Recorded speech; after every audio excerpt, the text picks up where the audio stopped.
Hiyo ndoto, malengo na vision ni yako. Acha kusubiria mtu mwingine akupe ruhusa kufuata. Kuna baadhi ya watu wameamua kuacha kufuata ndoto zao na dream walizonazo kwa sababu tu eti maisha yamewapiga in a way ambayo hawakutegemea kama maisha yanaweza kukumuta mtu kiasi hicho. Nisikilize vizuri, nisikilize kwa makini.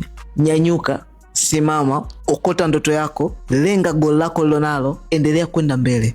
Usikubali historia yako ya nyuma ikuaminishe kwamba wewe uliumbwa kwa ajili ya vitu vidogo vidogo. Usiamini kitu kama hicho. Naomba nisikilize kwa makini. Haijalishi wewe ni nani, umetoka wapi, uko sehemu gani, umekwama kwenye mazingira gani, kwenye shimo gani, as long as unanisikiliza, umepata opportunity ya kusikiliza hii video, nisikilize vizuri. Kitu ambacho natakiwa kukumbuka kishoni kwako ni kwamba watu ambao walikuwa mashujaa na bora wanaoleta impact kwenye jamii zetu nyuma na sasa hivi waliweza kuinuka kwenye mazingira ambayo hakuna mtu alitegemea wangeweza kupenya au kupita kwenye hiyo situation. So, listen to me very careful. Amka, simama, endelea kuweka imani na tumaini lako kwenye ndoto na vision na dream ulionayo bila kujali watu wanakuona, watu hawakuoni, watu wanazingatia, watu hawazingatii, watu wanaona mbali, watu hawaoni mbali, watu hawaoni potential. Just invest kwenye dream ulionayo, vision ulionayo, vitu unavyoviamini kwamba hivi ndio vitanitoa mimi sehemu moja kwenda nyingine. Kwa sababu nikwambie, hakuna kitu kinachomata zaidi ya wewe kuamini juu ya dream na vision ulionayo tofauti na mtu mwingine akiamini. Kwa sababu dream yako haihitaji mtu mwingine akuamini juu kwenye dream yako ulionayo ama vision ulionayo ama matamanio ulionayo.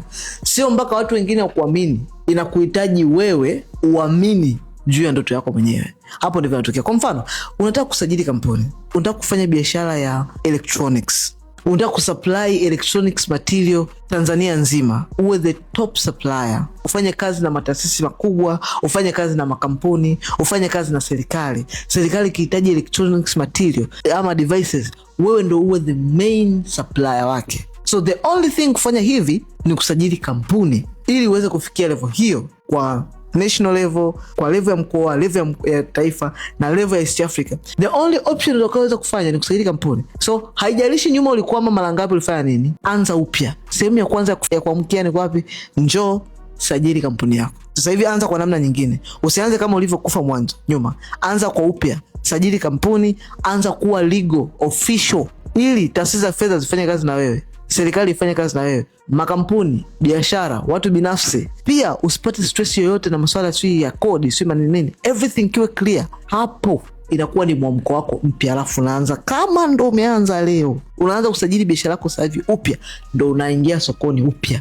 Na ni hivi, kama ulifeli nyuma, ulifeli kabla hujanijua, sasa umeshanijua. Sasa sajili kampuni hapa, biashara yako unaanza upya vizuri. Jifunze marketing, jifunze sales, jifunze everything. You go harder. Kama ulikuwa unapiga ngumi 5 kwa saa, sasa hivi unatakiwa upige ngumi 50 kwa dakika moja.